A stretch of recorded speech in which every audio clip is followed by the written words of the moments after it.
జిల్లా రైతులందరికీ కూడా నా విజ్ఞప్తి అండి. ముఖ్యంగా అందరూ హ్యాబిట్యుయేట్గా అందరూ కూడా వరి వేస్తున్నారు ఎక్కువగా.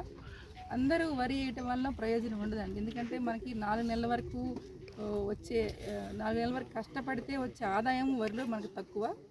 ఫుడ్ సెక్యూరిటీ కోసం వరి అవసరమే, కానీ అందరూ కూడా వరి మాత్రం సాగు చేయడం అనేది అంత ఉపయోగకరం కాదు రైతుల దృష్ట్యా కనుక ఆలోచిస్తే కనుక. అందుకని రైతులు కొద్దిగా వరి వేసుకొని మిగతా పొలాలన్నింటిని కూడా వాళ్ళు క్రాప్ అనేది చేంజ్ చేయాలండి. అంటే ఏం లేదు, ఇంకొకటి హార్టికల్చర్ పోవచ్చు, వెజిటబుల్స్ చేసుకోవచ్చు, అదే రకంగా ఫ్రూట్ బేరింగ్ ట్రీస్ పెంచుకోవచ్చు, ఆయిల్ పామ్ కూడా పెంచుకోవచ్చు. ముఖ్యంగా గవర్నమెంట్ ఆయిల్ పామ్ని బాగా ప్రమోట్ చేస్తుందండి.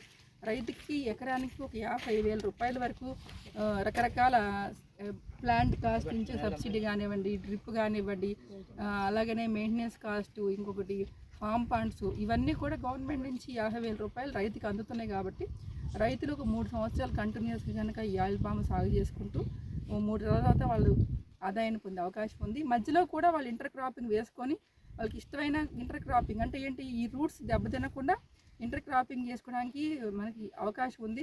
కొంతమంది అరటి పెట్టుకుంటారు, కొంతమందినేమో మినుములు, లేకపోతే పెసర్లు, లేకపోతే మొక్కలు, రకరకాల కూరగాయలు, వాళ్ళకి ఏది అనుకూలంగా ఉంటుంది, ఆ సాయిల్ దేనికి కనుక అవకాశంగా ఉంటుంది అనుకుంటే ఆ రకాల పంటలు సాగు చేసుకుంటూ కూడా వాళ్ళ ఆదాయాన్ని పొందొచ్చు.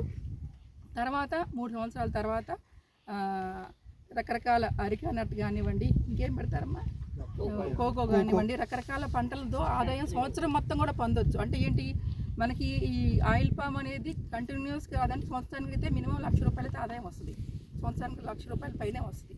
కానీ మళ్ళీ మధ్యలో కూడా ఆదాయాన్ని పొందాలి అంటే రకరకాల పంటల మధ్యలో కూడా సాగు చేసుకుంటూ ఇంటర్ క్రాపింగ్ చేసుకుంటూ వాళ్ళు మంచిగా అత్యధికంగా ఆదాయం పొందొచ్చు. పొందినప్పుడు తప్పకుండా రైతులకి వాళ్ళకు కూడా ఉద్యోగస్తులతో పాటు సమానమైన ఆదాయం లభించే అవకాశం ఉంది.